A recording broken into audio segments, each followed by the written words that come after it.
Pararam para pensar que a história que a gente aprende na escola pode não ser a história completa? Que talvez existam capítulos inteiros da nossa jornada como humanidade que foram simplesmente perdidos? A gente tende a imaginar o passado como algo simples, primitivo. Pessoas vivendo em cabanas, caçando com lanças de pedra, descobrindo o fogo. Mas e se eu te dissesse que existem pistas, espalhadas pelo mundo, que contam uma história completamente diferente?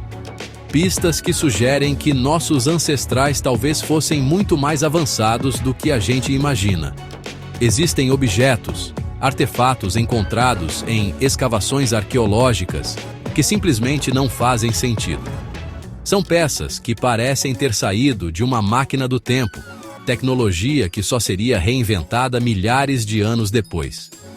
São os chamados OPART, ou Out of Place Artifacts, artefatos fora de lugar. Eles desafiam a cronologia da história, levantam perguntas que a ciência até hoje não consegue responder e nos forçam a questionar. Será que existiram civilizações antigas com um conhecimento tecnológico que se perdeu para sempre? Hoje, a gente vai mergulhar de cabeça em alguns dos maiores mistérios da arqueologia.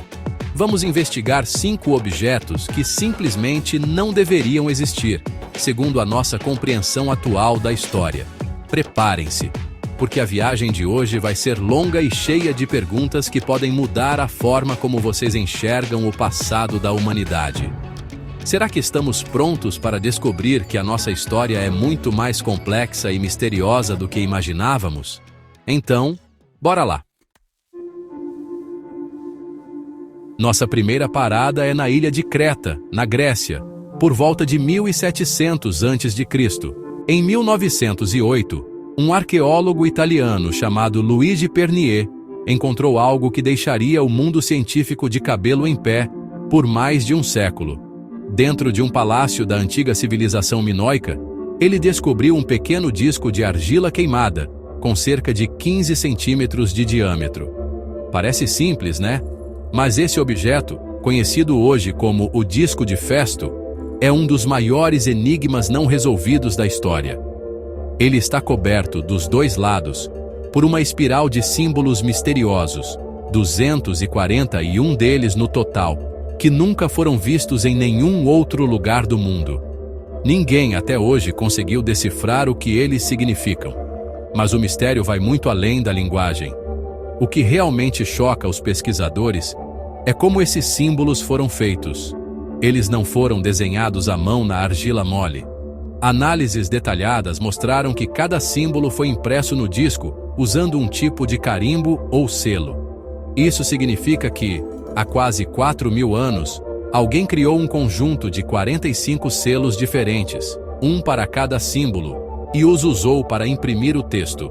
Isso é, em essência, o princípio da tipografia, da impressão com tipos móveis, uma tecnologia que, oficialmente, só seria inventada por Gutenberg na Alemanha quase 3.000 anos depois. Como essa civilização antiga desenvolveu uma técnica tão avançada? E que mensagem tão importante eles precisavam registrar para criar uma tecnologia tão à frente do seu tempo? Agora vamos avançar um pouco no tempo e viajar para perto de onde hoje é Bagdá, no Iraque. Em 1936, durante a construção de uma ferrovia, trabalhadores encontraram um objeto que parecia totalmente banal, um pequeno vaso de argila, de uns 13 centímetros de altura. Dentro dele, havia um cilindro de cobre, e dentro do cilindro, uma barra de ferro corroída, tudo selado com betume. A princípio, ninguém deu muita bola. Mas quando Wilhelm König, o diretor do Museu Nacional do Iraque na época, analisou o artefato, ele teve uma ideia que parecia loucura. E se aquilo fosse uma bateria? Uma pilha elétrica, com mais de 2.000 anos de idade. A teoria de König era chocante, mas fazia sentido.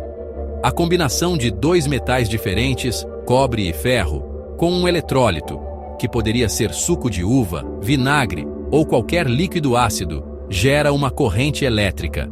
Experimentos modernos, recriando as pilhas de Bagdá, provaram que elas realmente funcionam e conseguem gerar uma voltagem de até 1,5 volts. A grande questão é: para quê? Para que uma civilização de 2000 anos atrás precisaria de eletricidade? Alguns teóricos sugerem que elas poderiam ser usadas para galvanoplastia, ou seja, para banhar objetos de prata com uma fina camada de ouro. Outros falam em usos medicinais, como uma forma primitiva de acupuntura elétrica. A verdade é que ninguém sabe. E o mais intrigante é: se eles realmente dominavam a eletricidade, como e por que esse conhecimento se perdeu por quase 2000 anos? Preparem-se, porque agora a coisa fica ainda mais impressionante. Em 1901, mergulhadores de esponjas encontraram os destroços de um navio romano antigo perto da ilha grega de Anticítera. Junto com estátuas e joias, eles resgataram uma massa corroída de bronze que, a princípio, parecia um pedaço de rocha sem valor. Por décadas, essa peça ficou esquecida em um museu. Foi só com o avanço da tecnologia de raios-x, nos anos 70, que os cientistas puderam ver o que havia dentro daquela rocha. E o que eles descobriram abalou completamente a nossa compreensão sobre a tecnologia do mundo antigo. Aquilo era um mecanismo complexo, com pelo menos 30 engrenagens de bronze cortadas com uma precisão matemática absurda. O mecanismo de Anticítera, como ficou conhecido, era um computador analógico.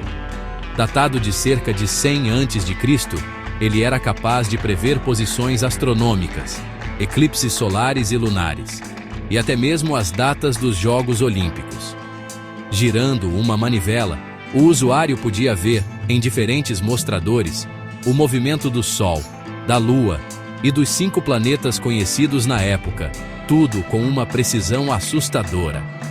A complexidade desse dispositivo é tamanha que nada parecido voltaria a ser construído pela humanidade por mais de 1000 anos, até a chegada dos relógios astronômicos na Europa medieval. Como os gregos antigos, sem o nosso conhecimento de mecânica e matemática, conseguiram projetar e construir algo tão sofisticado? Quem foi o gênio por trás dessa invenção? E quantos outros computadores como esse podem estar perdidos no fundo do mar? Nossa próxima parada é um mistério cartográfico. Em 1929, no Palácio de Topkapi, em Istambul, foi encontrado um fragmento de um mapa mundi desenhado em 1513 por um almirante e cartógrafo otomano chamado Piri Reis. O mapa é incrível por si só, mostrando a Europa, o norte da África e a costa do Brasil com uma precisão notável para a época. Mas o que realmente intriga os historiadores e pesquisadores é a parte sul do mapa. Ele parece mostrar a costa da Antártida, o continente mais ao sul do nosso planeta. E o mais chocante, a Antártida é desenhada sem a sua gigantesca camada de gelo, que a gente sabe que cobre o continente há milhões de anos. A Antártida só foi oficialmente descoberta em 1820. Mais de 300 anos depois que Piri Reis desenhou seu mapa. Como isso é possível? O próprio Piri Reis escreveu nas anotações do mapa que ele não se baseou em suas próprias explorações, mas sim que compilou seu trabalho a partir de cerca de 20 mapas muito mais antigos, alguns datados da época de Alexandre o Grande e outros que ele disse terem sido baseados em fontes ainda mais antigas. Infelizmente, todos esses mapas-fonte se perderam na história. Isso levanta uma questão alucinante. Será que existiu uma civilização antiga, muito antes dos europeus, com tecnologia para mapear o globo terrestre com precisão? Uma civilização que talvez tenha visto a costa da Antártida antes que ela fosse coberta pelo gelo? A teoria é controversa, claro, mas o mapa de Piri Reis continua sendo uma evidência provocadora de que talvez a história da exploração seja muito mais antiga do que pensamos. Para o nosso último mistério, vamos falar de objetos que parecem ter saído diretamente de um filme de ficção científica, os crânios de cristal. São artefatos em formato de crânios humanos, esculpidos em quartzo ou outros tipos de cristal, com um nível de detalhe anatômico impressionante. Alguns deles são tão perfeitos que parecem moldes de crânios reais. O mais famoso deles, o crânio do destino, ou Skull of Doom, foi supostamente encontrado pelo explorador britânico F.A. Mitchell Hedges em uma expedição em Belize, nos anos 20. Ele é feito de um único bloco de quartzo transparente e tem uma mandíbula móvel, separada do resto do crânio. É uma obra de arte absolutamente espetacular. O grande enigma aqui é, de novo, a fabricação. O quartzo é um material extremamente duro. Na escala de dureza Mohs, ele tem nota 7, enquanto o diamante tem nota 10. As civilizações antigas, como os maias ou astecas, a quem os crânios são frequentemente atribuídos, não possuíam ferramentas de metal duro o suficiente para esculpir o quartzo com essa perfeição. Análises em microscópio eletrônico não encontraram nenhuma marca de ferramenta nos crânios mais famosos. Para esculpir algo assim, mesmo com a tecnologia moderna de lasers e serras de diamante, levaria meses de trabalho. Como então eles foram feitos? Alguns engenheiros estimam que, usando apenas areia e água para lixar e polir, levaria mais de 300 anos de trabalho contínuo para produzir um único crânio. É algo que simplesmente desafia a lógica e a nossa compreensão da tecnologia do passado. O disco de Festo, as pilhas de Bagdá, o mecanismo de Anticítera, o mapa de Piri Reis, os crânios de cristal. Cada um desses objetos é como uma peça de um quebra-cabeça gigantesco do qual perdemos a caixa. Eles não se encaixam na narrativa que construímos sobre o nosso passado.